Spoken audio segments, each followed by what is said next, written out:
Bonjour, c'est Anaïs Guyot, j'espère que vous allez bien. Aujourd'hui, je voulais vous parler d'un mot, le mot ensemble. C'est un mot qui résonne dans ma tête depuis une semaine. C'est un mot qui fait écho en ce moment avec ce que nous vivons et qui impose une séparation physique. Si on regarde l'étymologie dans ensemble, on retrouve une notion de temps. C'est assez rigolo puisque ensemble, spontanément, ça donne plutôt une notion d'espace, de lieu. Être ensemble à un même endroit.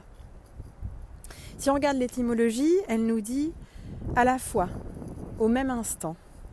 Donc on retrouve cette notion de temps, de partager un temps, quel que soit le lieu, quel que soit l'espace. Dans ensemble, on retrouve aussi semble, le semblable, l'autre. Et moi, ce que je voulais partager avec vous aujourd'hui, c'est que cette expérience de confinement qui nous sépare physiquement, ça peut être une occasion de se retrouver ensemble. De rassembler tout à la fois au même instant et en commençant déjà par nous-mêmes. Nous-mêmes, comme je vous l'ai déjà dit précédemment, qu'on a tendance à voir séparer. À séparer le corps, le mental, les émotions. Ou en tout cas, parfois, à ne laisser émerger qu'une seule partie de nous-mêmes. Une image de nous qu'on a au travail, une autre image qu'on a dans la vie personnelle ou qu'on a dans la vie sociale. Cette expérience de confinement, c'est peut-être une merveilleuse occasion, opportunité, une chance d'avancer sur cette notion d'ensemble et de commencer par nous-mêmes.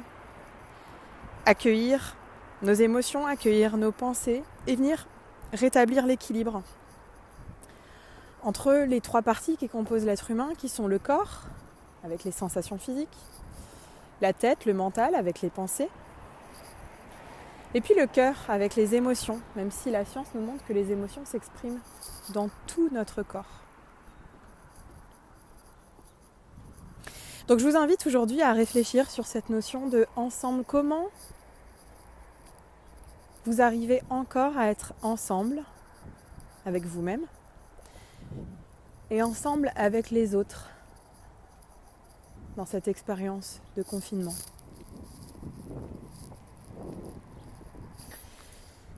Je vais vous livrer une anecdote. Je suis partie faire mon activité physique extérieure dans Lyon ce matin. Et j'en ai profité pour m'asseoir, pour méditer sur une passerelle. Et alors que j'étais dans mon intériorité, dans le silence, il y a des gens qui ont marché sur cette passerelle et j'ai pu sentir les vibrations depuis leurs premiers pas au niveau de la berge jusqu'à ce qu'ils arrivent derrière moi et jusqu'à leur sortie. Et finalement, c'est venu nourrir cette inspiration sur le mot « ensemble », puisque si on écoute bien, il y a de multiples manières d'être ensemble avec soi ou avec les autres. Et parfois dans le brouhaha de la vie, de la course qu'on mène les uns et les autres, à notre manière, on ne les entend pas.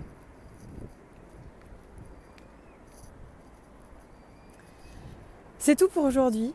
Prenez bien soin de vous et des vôtres, ensemble, plus que jamais. À bientôt.